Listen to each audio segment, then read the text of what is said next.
sama sehat, Amin. sama-sama kuat. Salah itu, salah. Tuhannya Yesus. Urusan lancar kita punya rezeki semuanya. Bukan Tuhan Yesus, Tuhannya Yesus. Salah terus.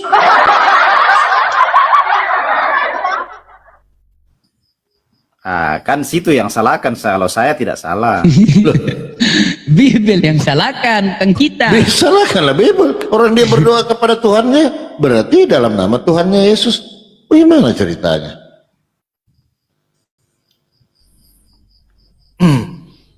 Ya, ngopi dulu. Carilah posisi dulu. Cari posisi dulu, kita ngobrol santai. Ngobrol Apa santai. ini?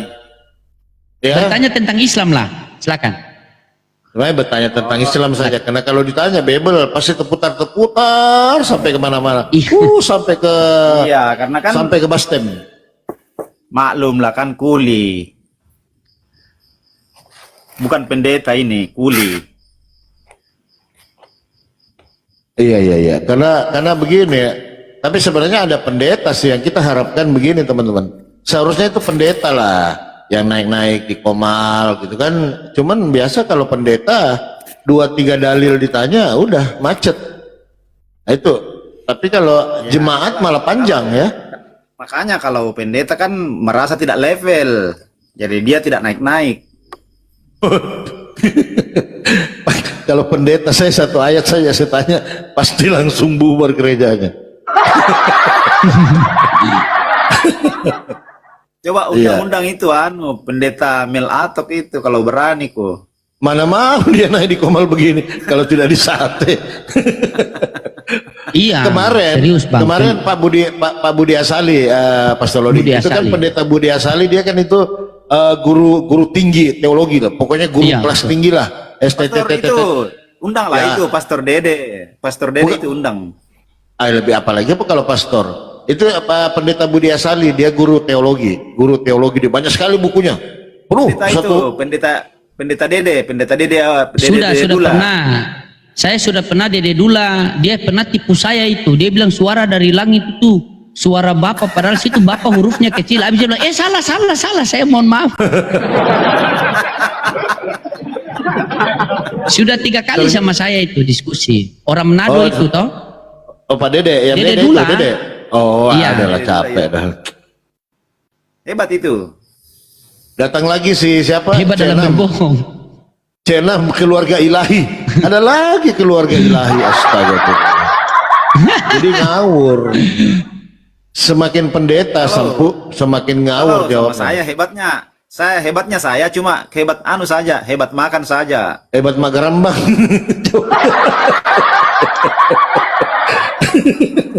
Karena sebenarnya contohnya begini saja Papi. Contohnya begini, mereka ini contohnya seperti Pak Hendrik ya. Pak Hendrik ini agama Kristen dari kecil ya. Saya ini baru mau masuk 5 bulan dalam dunia perdiskusian kan. Kenapa kita itu tidak tahu? Karena kita tidak mau belajar. Coba Anda baca Bibel Anda itu. Saya belajar loh. Saya belajar baca Bibel Anda, baca. Makanya kami itu tidak pernah menafsirkan Bibel Anda. Kami hanya membaca yang tertulis, setelah itu kami tanya. Ketika Anda menjawab, tetapi hanya pakai doktrin, maka itu akan bertentangan dengan akal sehat. Di mana-mana doktrin itu bertentangan di akal sehat. Contohnya begini, Tuhan itu maha tinggi, maha bijaksana. Tiba-tiba di Lukas 2 nomor 11 dia lahir. Kalau Anda sudah percaya bahwa yang lahir itu Tuhan, resiko konsekuensi yang Anda terima itu berarti Tuhan Anda pernah jadi bayi. Nah, ketika memahami Tuhan pernah jadi bayi itu hanya orang-orang yang tidak waras. Begitu. Begini, kamu di situ dakwah saja Islam, jangan dakwah Kristen. Betul juga. Makanya saya itu konfirmasi. Ini komal diskusi, bukan komal kajian. Iya. Kalau komal kajian ada komalnya Ustadz Adi, di situ ada Ustadz itu ada semua. Kalau di sini memang room berkelahi. Khusus. Begitu. Ya, khusus ganti Tuhan. Begitu. Oh gitu. Asal jangan baku ini.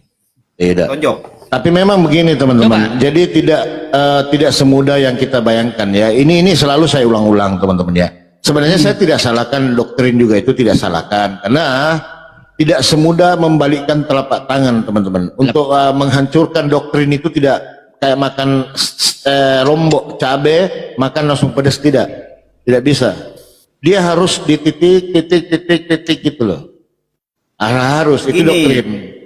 yang saya rasakan itu doktrin doktrin di kekristenan itu apa namanya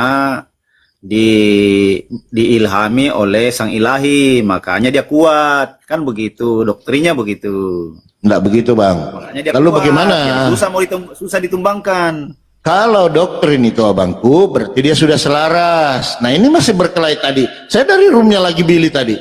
Billy Wanes. Berkelahi lagi di situ, sama-sama mengaku ada Roh Kudusnya. Gimana tidak ada itu? masalah itu. Itu kan pemahaman itu pasti banyak. Itu namanya saya manusia, pasti banyak pemahaman. Masing-masing membaca kata-kata itu, membaca kitab itu, membaca kata-kata, bahasa itu masing-masing memahami. Ada yang memahami langsung, ada yang karena begini. Di dalam kekristenan itu dikatakan bahwa kalau bukan roh Tuhan sendiri yang memberikan pengertian kepada dia, makanya dia seringkali melenceng daripada pemahaman yang sebetulnya, kan begitu. Nah, bagaimana ketika semua memahami mereka diilhami Roh Kudus? Orang-orang Wanes mengatakan kita diilhami kok Roh Kudus. Orang-orang saksi Yehova mengatakan kita baca menurut dituntun oleh Roh Kudus. Orang-orang Advent mengatakan dituntun oleh Roh Kudus. Gimana itu? Ya, itu kan namanya klaim sepihak itu, Papi. Itu namanya klaim sepihak. Itu kan adakah semacam bukti bahwa memang kau dipimpin oleh Roh Kudus? Kan tidak ada buktinya. Kan begitu. Nah, bagaimana juga bagaimana kalau dia bertanya juga? Ada nggak buktinya? Kalau dia balik memang tidak ada bertanya buktinya. Berarti tidak ada. Tetapi berarti tidak ada. Kita itu bukti itu dari buahnya, lihat dari buahnya, hasil keimanannya bagaimana, begitu. Itu kalau di ranah iman berbeda lagi, karena semua iman itu, semua keyakinan itu mengajarkan perbuatan yang baik. Iman. Gitu. Dasarnya kan iman. Nah, kalau selalu teman Kristen mengatakan begini, oh, kamu harus ada Roh Kudus dulu, baru baca Bible. Hah? Terus bagaimana dengan orang yang mengaku bahwa dia dituntun Roh Kudus, tetapi memahami ayat-ayat itu berbeda? Tidak ada yang sama. Nah, itu yang berbahaya. Itu yang berbahaya. Iya, betul. Nah, lalu bagaimana itu? Semua meyakini. Saya tanya 10 Kristen, Bang, 10 berbeda. Berbeda semua. Apakah berbeda Roh Kudus? Kan tidak mungkin. Roh Kudus tidak akan berbeda. Roh Kudus tidak akan berbeda karena Roh Kudus itu kan Roh Allah. Istilahnya kan Roh Allah, bukan roh setan. Nah, kalau roh setan ya itu yang lain, bukan Roh Allah, bukan Roh Kudus. Namanya saja Roh Kudus, kan Roh Kudus itu artinya roh yang kudus, roh yang suci dari Allah. Roh Allah itu sendiri. Makanya kalau ada roh-roh yang lain berarti bukan Roh Allah. Kan cuma Roh Allah saja yang roh yang kudus itu. Jadi kalau ada roh yang lain yang hasilnya itu buahnya itu jelek, ya berarti bukan itu roh yang dari Allah, bukan itu Roh Kudus itu. Bukan itu, Bang, pemahaman. Itu pemahaman saya. Kalau itu kan kita berbicara di ranah iman itu. Ini tentang kitab suci, Bang. Memaknai, membaca kitab suci berbeda-beda pemahaman. Nah, selalu teman-teman Kristen mengatakan kalau kalian tidak dituntun oleh Roh Kudus, jangan baca Bible. Nah, kan gitu. Nah, sementara teman-teman Kristen ini selalu mengklaim dituntun oleh Roh Kudus, tetapi pemahamannya berbeda. Itu yang saya mau tanya ya, Pastor Loading ya. Masuk dulu sedikit. Itu yang saya mau tanya, Bang. Itu. Coba pahamilah dulu. Makanya itu makanya saya sudah katakan tadi bahwa ada yang mengatakan saya dipimpin oleh Roh Kudus, tetapi Roh Kudus yang sebenarnya bukan itu yang dia maksud, karena hasil daripada Roh Kudus itu ya pasti buahnya baik, kan begitu. Tidak mungkin buahnya hasil daripada pekerjaan Roh Kudus itu tidak baik. Nah, bukan itu Kalau tidak standarnya. baik, Lalu itu bagaimana? sudah pasti mengarah kepada roh dunia, roh iblis. Bagaimana dengan orang-orang yang tidak punya Roh Kudus, orang-orang yang tidak punya agama, tetapi mereka baik? Itu bagaimana itu? Nah, Bagaimana? itu kan bukan kita yang menentukan hal itu. Masalahnya kita itu bukan hakim yang adil. Yang hakim yang adil itu kan Tuhan sendiri. Berbeda lagi Bang. Ya kan, memang begitu. Artinya begini, kita mau saling menghakimi ya itu tidak cocok saling menghakimi. Ya, saling mengajari. Yang ya heran boleh, begini, saling Bang. menghakimi itu. Bang Hendrik, papi saya masuk sedikit ya. Yang heran begini, perbedaan di dalam agama itu hal yang wajar. Di Islam juga ada. Tetapi kalau perbedaan dalam hal Tuhan tetapi satu agama itu kurang ajar, bukan tidak wajar. Contohnya Islam itu ada perbedaan. Ada sebagian orang yang sholat pakai kunut, ada sebagian yang tidak pakai kunut. Maka kata Imam Syafi'i itu, kata Imam Maliki itu bagaimana kepada muridnya Imam Syafi'i? Dia mengatakan bagaimana? Wahai Maliki, kita ini kan ketika sholat subuh itu tidak pakai kunut. Bagaimana ketika saya sholat di Imam Syafi'i, terus mereka pakai kunut? Apa kata Imam Maliki? Angkat tanganmu dan katakan amin. Makanya yang imam yang datang itu di Jakarta itu apa? Syekh Sudais kalau tidak salah itu, yang dia datang itu. Dia tahu di Indonesia sini itu bismillahnya itu jahar. Sementara dia itu sir di sana, diam. Makanya dia Bismillahirrahmanirrahim. Karena menghargai di situ. Imam Hambali, sorry. Makasih di bawah luruskan. Nah begitu. Nah tetapi kalau perbedaan dalam Tuhan ini sangat kurang ajar itu. Wanes Kristen, Anda Kristen, Anda mengatakan Yesus punya dua natur. Wanes mengatakan dia itu Tuhan itu sendiri yang menjadi manusia. Sangat berbeda. Kalau Islam itu berbeda ada, tetapi dalam hukum-hukum yang ketika seperti sholat ada yang kunut, ada yang tidak kunut. Tetapi kalau masalah Tuhan Allah, Nabi Rasulullah selesai. Kalau kalian berbeda sangat jauh. Kalau dari akar saja sudah berbeda, bagaimana sampai ke buahnya? Hancur.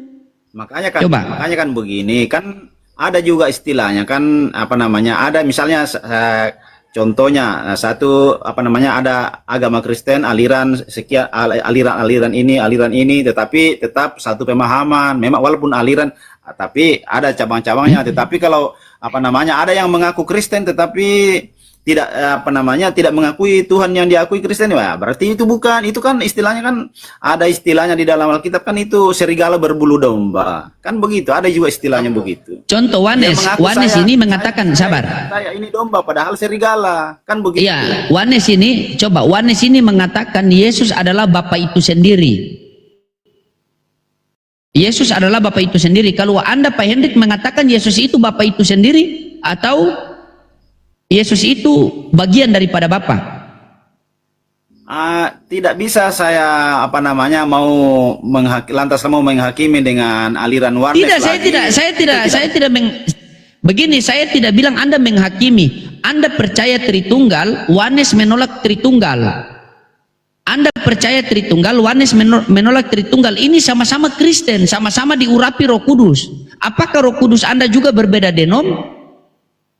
Bukan saya suruh Anda menyalahkan Wanes, tidak. Bukan, saya bukan suruh itu. Sekarang kalau saya sama Papi Gembala berniat, misalnya saya sama Papi Gembala mau masuk ke Kristen, kita mau ikut yang mana? Tritunggal apa Wanes? Kalau kita sama Papi di Islam ini akur, atau Marsion, kita sama Papi di Islam ini akur, kan? Begitu kita ke Kristen, saya ke Tritunggal, Papi ke Wanes. Berdebatlah saya sama Papi, saling bidat-bidatkan. Iya. Coba. Karena kan begini juga kalau misalnya Wanes mengatakan Tuhan itu satu, nah kan Tritunggal juga mengatakan Tuhan itu satu. Kan Tritunggal tidak mengatakan Tuhan itu tiga. Kan tidak begitu. Iya tiga, tapi tidak mengaku. Yang punya satu. Bukan. Tritunggal itu tidak mengatakan bahwa Tuhan itu tiga, tetapi Tuhan itu satu, tetapi tiga keberadaan. Kalau sudah tiga keberadaan, berarti sudah tiga, saudaraku, tiga keberadaan, tiga entitas, berarti sudah tiga. Nah, tidak bisa dipungkiri, Pak Hendrik satu keberadaan, Pastor Roding satu keberadaan, saya satu keberadaan. Ada berapa manusia? Nah, Satu itu kan katanya kan. manusia.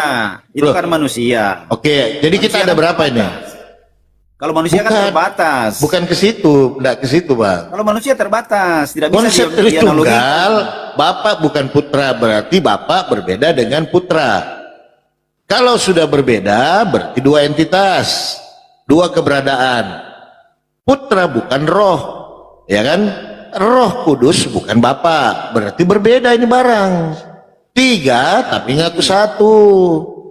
Bagaimana ceritanya? Kalau saya mau ambil tengahnya antara Tritunggal dengan Oneness, sebenarnya tetap saya ada tetap saya ada persamaan. Cuma Tidak ada persamaan, pemahaman tidak dalam ada, hal ini. Bang. Nggak ada. Yang disalib itu Bapak atau bukan?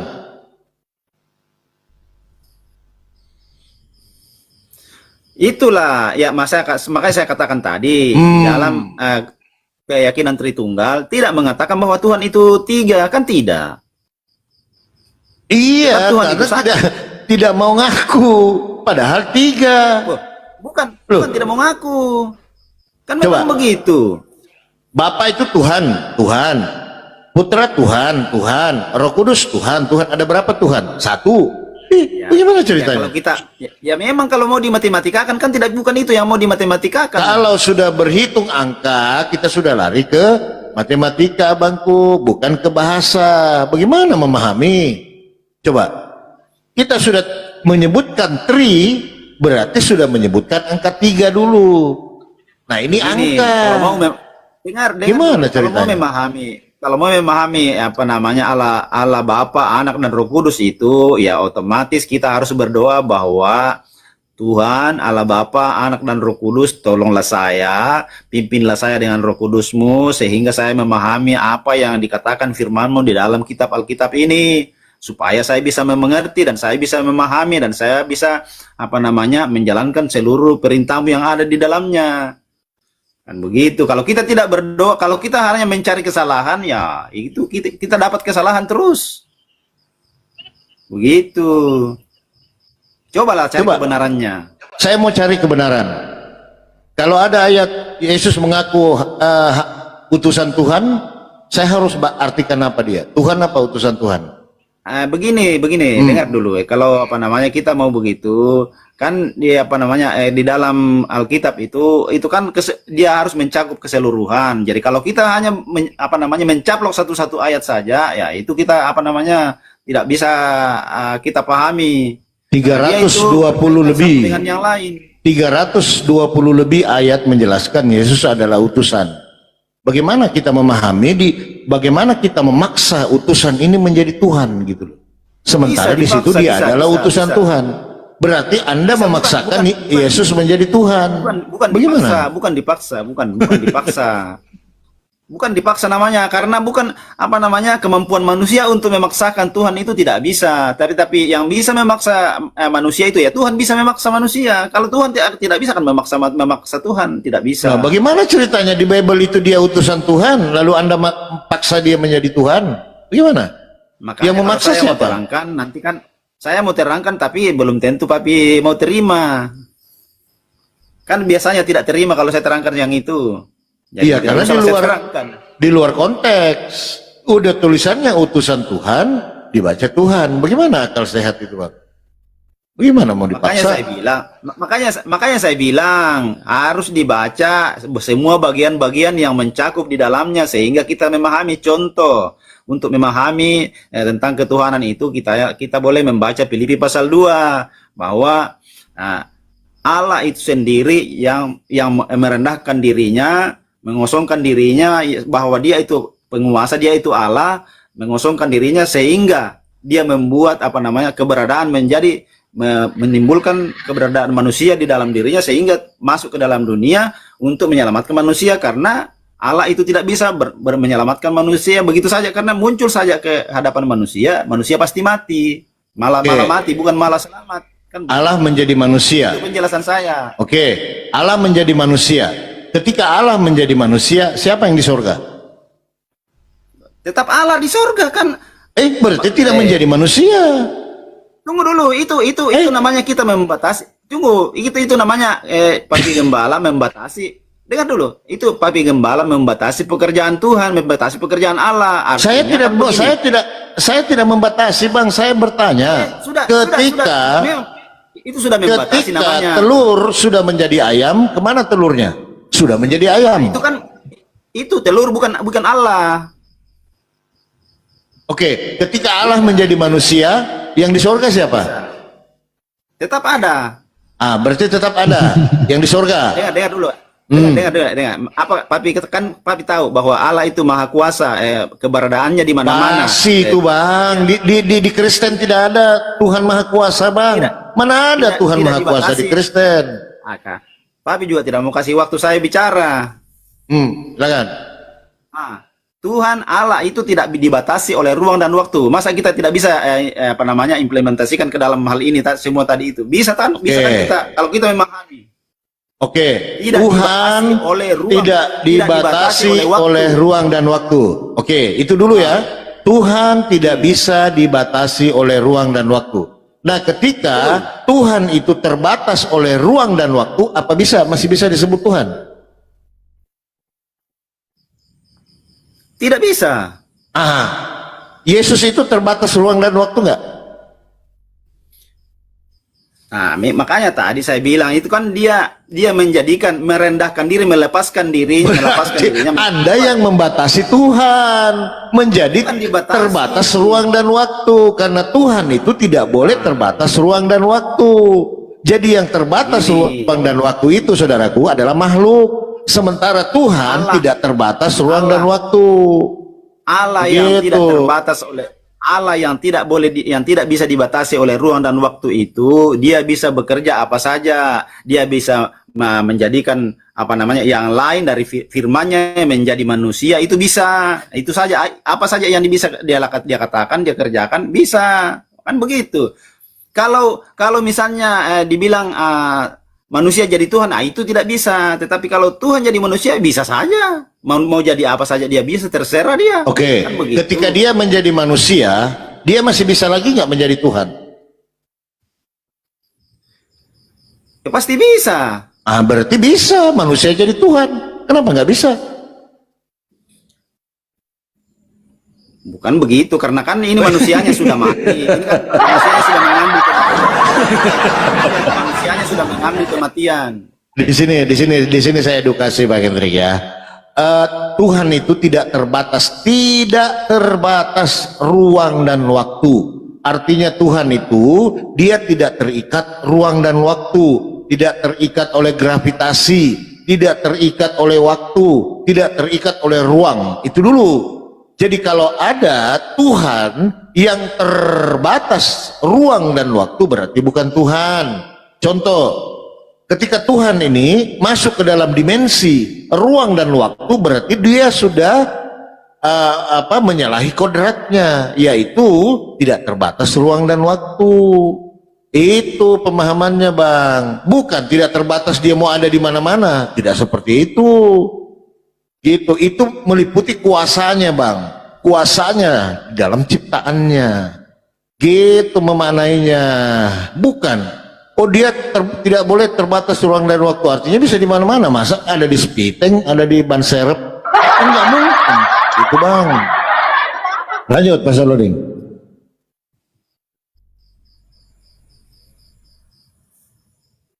Sesederhana itu. Iya, itu loh, mudah dipahami. Coba Anda yang membatasi sendiri, begitu. Coba Anda berpikir begini, Pak Hendrik.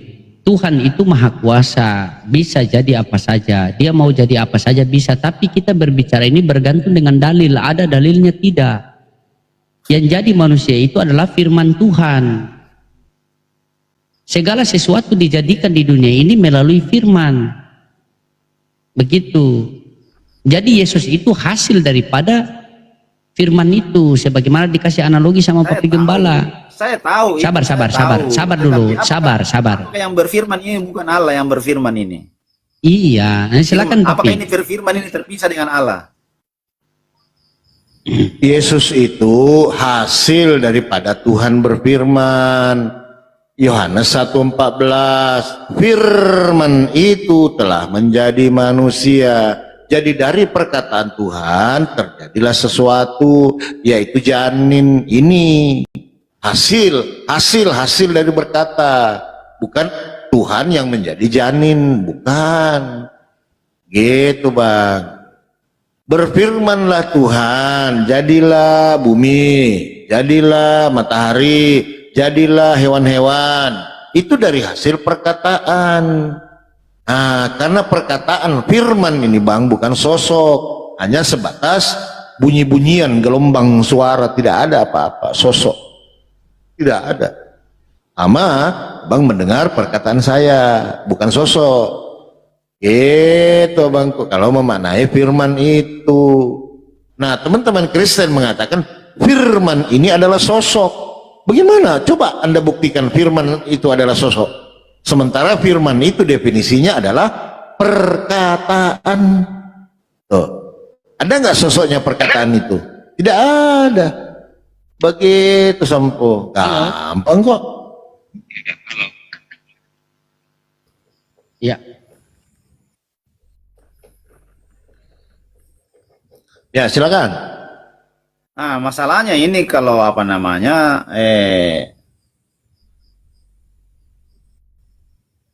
perkataan tentang surga dengan apa namanya, surga di antara agama, kedua agama ini, cerita surga ini juga berbeda. Nah, sekarang saya mau apa namanya menanyakan tentang Allah. Allah itu bagaimana caranya memperkenalkan diri kepada umatnya. Terus Sehingga bisa dikenali bahwa Allah itu bentuknya begini, sosoknya begini, ya. Kira-kira bagaimana anunya, apa namanya penjelasannya itu? Kalau pertanyaan saudaraku ini Bang, itu zaman Firaun sudah begitu pertanyaannya, sudah begitu. Bagaimana kebentuk Tuhan itu? Itu sejak zaman Firaun itu sudah ada itu pertanyaan itu Bang. Tuhan memperkenalkan dirinya itu melalui utusannya, yaitu para nabi. Supaya kita manusia ini percaya bahwa adanya Tuhan itu, pertama lihat dari ciptaannya dulu. Kalau kita orang beriman, adanya bumi, adanya matahari, adanya bulan, adanya udara, adanya pohon-pohon, adanya kehidupan, itu menandakan bahwa Tuhan itu ada. Itu dulu ya. Lalu bagaimanakah Tuhan memperkenalkan dirinya? Yaitu ya diutuslah para nabi. Nah, para nabi ini supaya meyakinkan kepada manusia bahwa dia adalah utusan Tuhan, diberilah hal-hal yang lebih daripada manusia lainnya, yaitu mujizat. Nah, kalau secara akal sehat abangku, kita dari mana ceritanya Musa itu bisa membelah laut? Akal mana yang bisa bisa sampai gitu? Lalu bagaimana dengan Nabi Isa alaihissalam ataupun Yesus yang membangkitkan katanya orang mati? Lalu dia juga bisa membuat burung ya dari tanah liat di dalam Islam jadi burung. Ini kalau akal sehat Bang, ini tidak akan bisa. Nah, disinilah Tuhan memperkenalkan dirinya kepada makhluknya, yaitu manusia. Nah, sesederhana itu Bang. Karena Tuhan itu maha adil dalam segala aspek. Begitu. Oke, jadi ini kita sudah merembet ke mujizat Tuhan Yesus ya. Ini sudah mujizat Tuhan Yesus merembet, tetapi saya masih apa namanya? Saya masih tetap pada pertanyaan pertama tadi. Kan belum dijawab itu, Tuhan itu bagaimana? Kalau misalnya kita mau mengatakan bahwa Tuhan itu dilihat dari ciptaannya contohnya batu. Apakah Tuhan itu sama dengan batu? Kan begitu pertanyaan saya. Tidak begitu Bang. Tuhan itu tidak serupa dengan makhluknya, ciptaannya. Lalu bagaimana kita menggambarkan Tuhan itu? Jadi kalau Tuhan itu sudah kelihatan abangku, sudah ditahu bentuknya, udah bukan iman lagi. Makanya saya bilang orang Kristen ini nggak ada iman, nggak ada.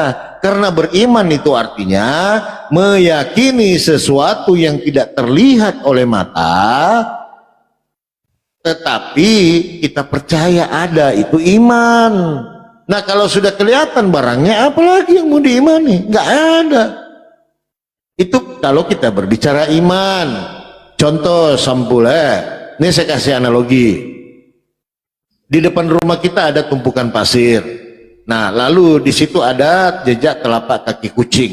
Cek, telapaknya aja, ya kan? Nah, dengan pasti saya bisa mengatakan bahwa tadi di sini ada kucing. Gak perlu saya lihat lagi kucingnya, tapi di situ ada telapaknya, ada jejaknya. Saya sudah bisa pastikan siapa yang mau membantah kalau sudah ada telapak kaki kucing di situ. Bahwa di sini tadi malam kah pasti ada kucing di sini. Ada yang bisa membantah walaupun kucingnya tidak ada. Itu bang. Jadi Ya, itu berbicara di ranah kan iman. Kamu tahu kucing itu karena kamu pernah lihat kucing, makanya kamu tahu oh ini telapaknya kucing. Coba kalau Allah, tunggu dulu, coba kalau Allah, di mana kamu tahu bahwa ini telapak Allah? Kan coba. Apakah telapaknya Allah itu sama dengan batu? Apakah telapaknya sama dengan pohon? Bukan begitu abangku. Oke lah, saya tidak tahu kucing, tapi saya bisa tahu di sini ada makhluk yang lewat. Oke lah, saya tidak tahu namanya kucing, tapi di sini tadi malam di pasir saya ini ada sesuatu. Udah, saya nggak usah sebut kucing dulu karena saya tidak tahu. Begitu aja. Lalu bagaimana Anda memaksa Tuhan itu harus kelihatan sementara ciptaannya saja tidak bisa dilihat? Malaikat bagaimana Anda mau melihat? Ini ciptaannya loh. Ciptaannya saja kita tidak bisa melihat dengan mata. Bagaimana yang menciptakan yang maha goib? Di situ harus rasionalitas berpikir, saudaraku. Yang menciptakan saja yang diciptakan kita tidak bisa lihat. Matahari bang, kita tidak bisa melihatnya, itu jutaan kilometer loh ke atas. Bagaimana yang menciptakan? Jadi Begitu aja. intinya ini Gampang Sampu. kok. Jadi intinya ini Sampu, Allah itu tidak pernah menyatakan diri. Menyatakan diri dengan ciptaannya. Bagaimana? Nah sekarang saya tanya, yakin nggak bumi ini ada penciptanya bang? Yakin. Ya sudah, selesai sampai di situ. Walaupun kita tidak lihat siapa penciptanya, ngapain kita pusing-pusing bang? Kita sudah yakin itulah iman. Gitu. Kalau pemahaman abangku ini pemahaman orang-orang pagan yang menggambarkan Tuhan itu seperti korek, lalu nanti korek ini yang berhubungan dengan Tuhan, itu loh, itu pagan yang pengen melihat Tuhan. Jadi Itu Tuhan itu abangku. tidak ada suaranya.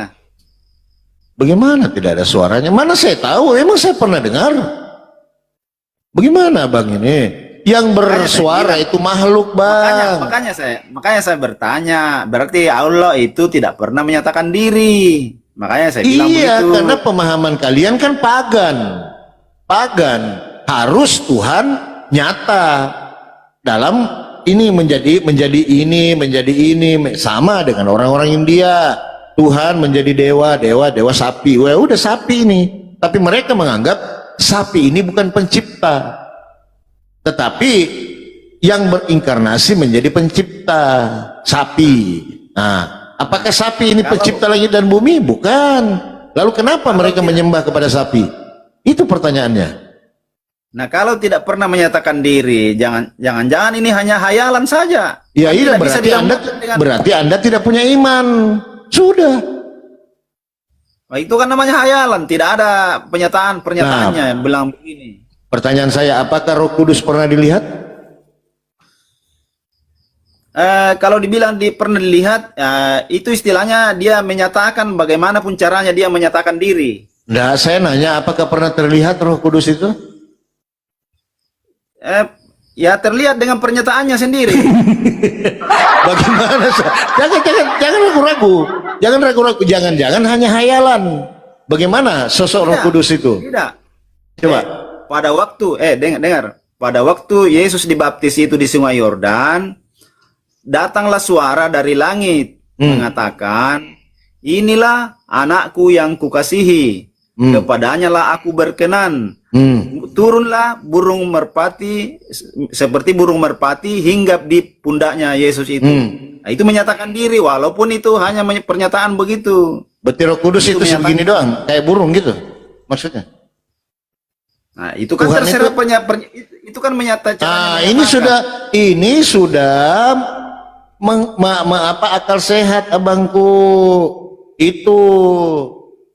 Itu sudah melawan akal sehat. Masa Tuhan digambarkan burung? Mampir pula di pundaknya Tuhan. Karena ada Yesus, ada burung. Nah, ada burung ini. Nah, ada yang di atas. Ada berapa Tuhan? Satu katanya.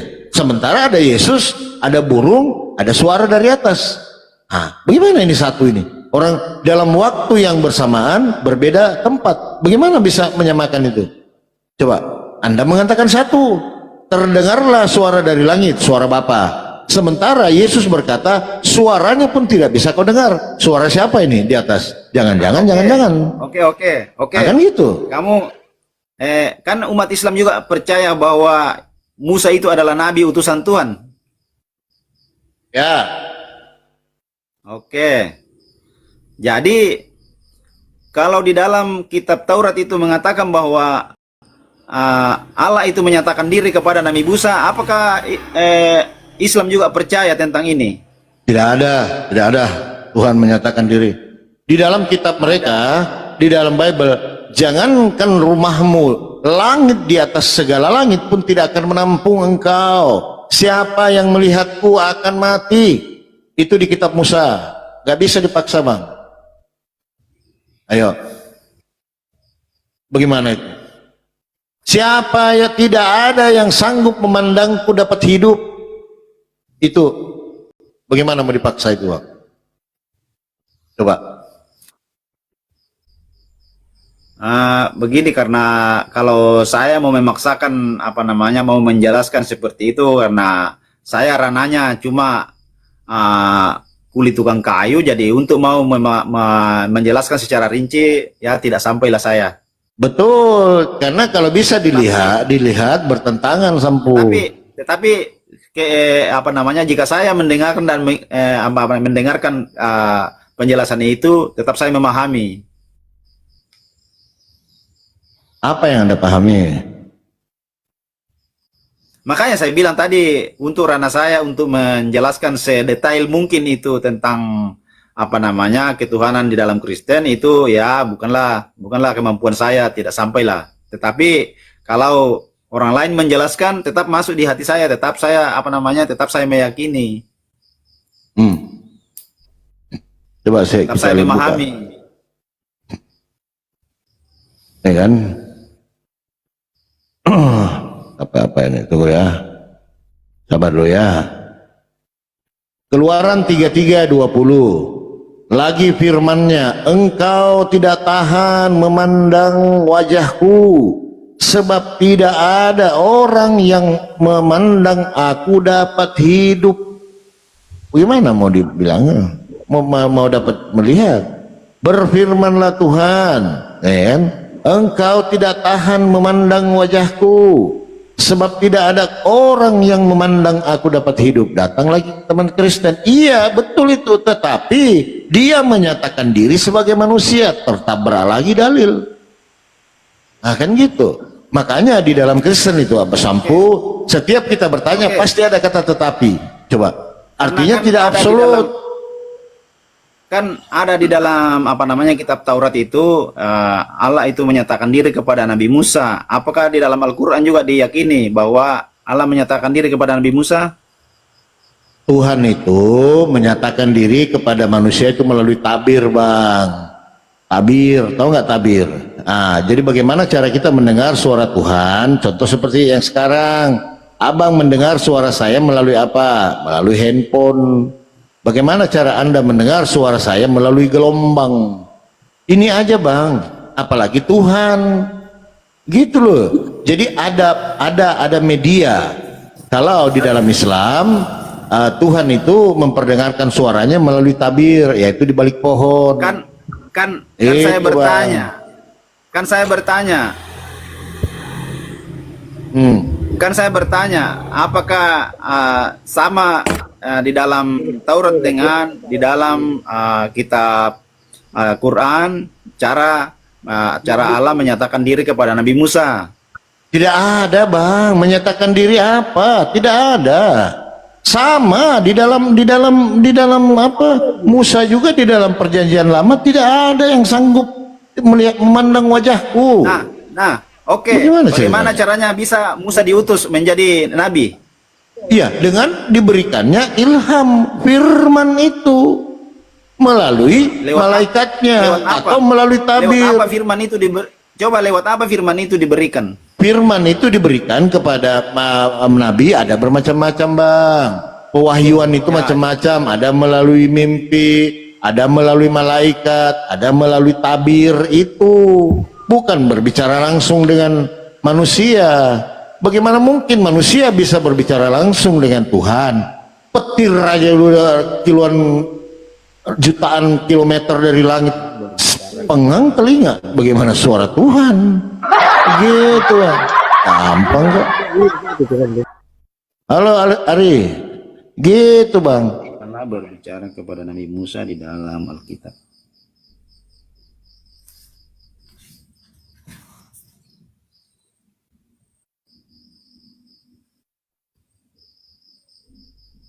Tunggu saya cari anunya ya, ayatnya. Keluaran 33:11.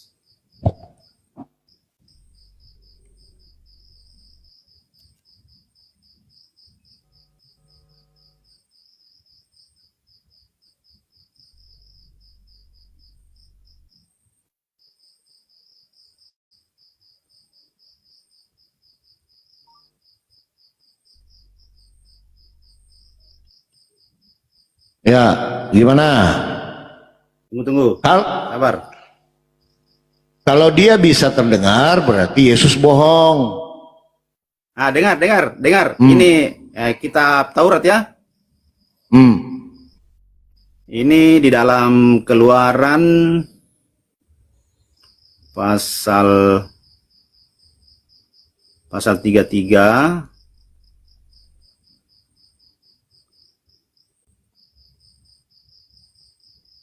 Ayat berapa lagi? Ayat 11. Dan Tuhan berbicara kepada Musa dengan berhadapan muka seperti seorang berbicara kepada temannya. Kemudian kembalilah ia ke perkemahan, tetapi abdinya Yosua bin Nun, seorang yang masih muda, tidaklah meninggalkan kemah itu. Ini dia terus. Tuhan berbicara kepada Musa dengan berhadapan muka. Bagaimana Papi Gembala menanggapi ini? Nah, berarti tabrakan di 33:20. Engkau tidak tahan memandang wajahku, sebab tidak ada orang yang memandang aku dapat hidup. Tabrakan. Ayo. Nah, bukan tabrakan.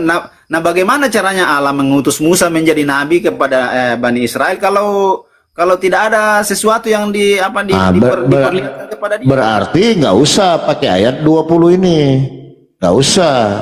Lagi firmannya, engkau tidak tahan memandang wajahku, sebab tidak ada orang yang memandang aku dapat hidup. Udah, jangan pakai ayat ini, gampang kok.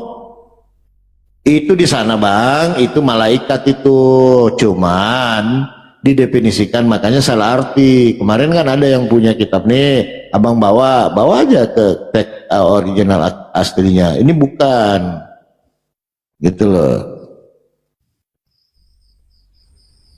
bukan. Kalau bisa terlihat berarti Yesus salah. Dialah yang bersaksi dan mengutus aku. Suaranya tidak dapat kau dengar dan rupanya pun tidak dapat kau lihat. Tertabrak itu. Lagi. Kita baca ayat 22. Coba kita baca ayat 22. Apabila kemuliaanku lewat, maka aku akan menempatkan engkau dalam lekuk gunung itu, dan aku akan menudungi engkau dengan tanganku sampai aku berjalan lewat. Jadi kemuliaan Tuhan itu dinyatakan kepada Nabi Musa. Nah, itu kemuliaannya dinyatakan. Berarti ada penyataannya. Iya, kemuliaan Allah itu ibaratnya Tuhan itu rahmatnya, menyatakan diri Bang. kepada Nabi Musa. Nggak bisa, berarti tabrakan dalil, Bang. Tabrakan, berarti Yesus bohong. Pertama, Yesus bohong. Yohanes 5:37. Dialah yang bersaksi tentang aku. Suaranya tidak dapat kau dengar dan rupanya pun tidak dapat kau lihat. Ah, ini bohong. 1 Timotius 6:16 bohong. Apa? Keluaran 33:2-20 tadi bohong. Banyak, Bang. Banyak yang ditabrak kalau mau Tuhan itu bisa dilihat. Ini tentang keberadaan kekuasaannya gitu loh. Sama ketika duduk di sebelah kanan Allah Bapa. Bukan artinya dia duduk di sebelah kanannya.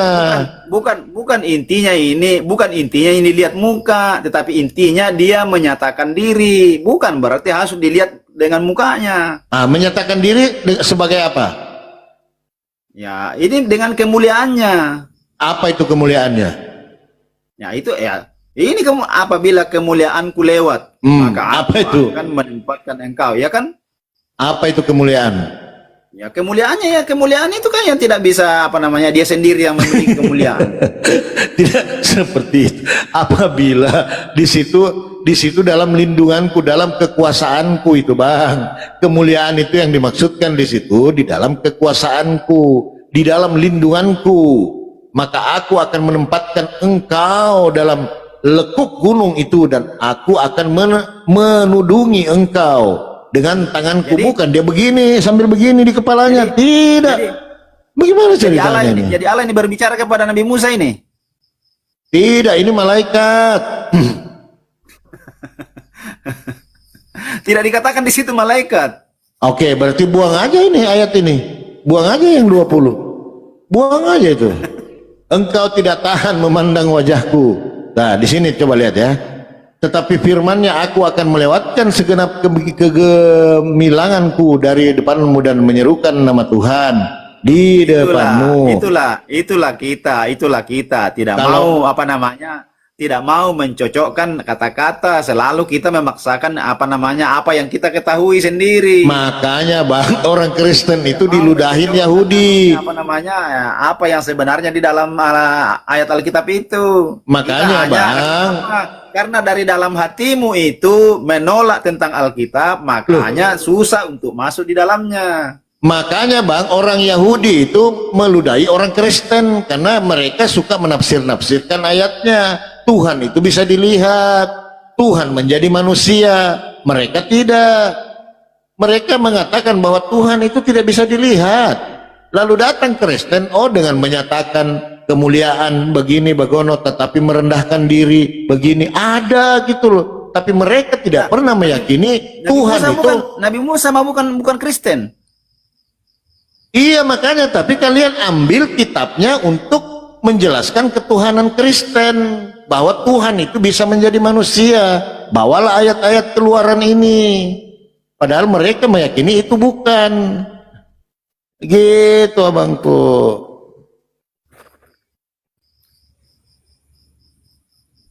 Nah, contoh ada ini Tuhan bergulat dengan Yakub. Bagaimana itu Tuhan berkelahi dengan? Itu bukan Tuhan, itu bukan Tuhan, itu malaikat. Ada jelas. Kita lihat ya. Nah, oke, di situ ada Tuhan loh itu di situ. Hati-hati ya. Papi, Ya. sorry.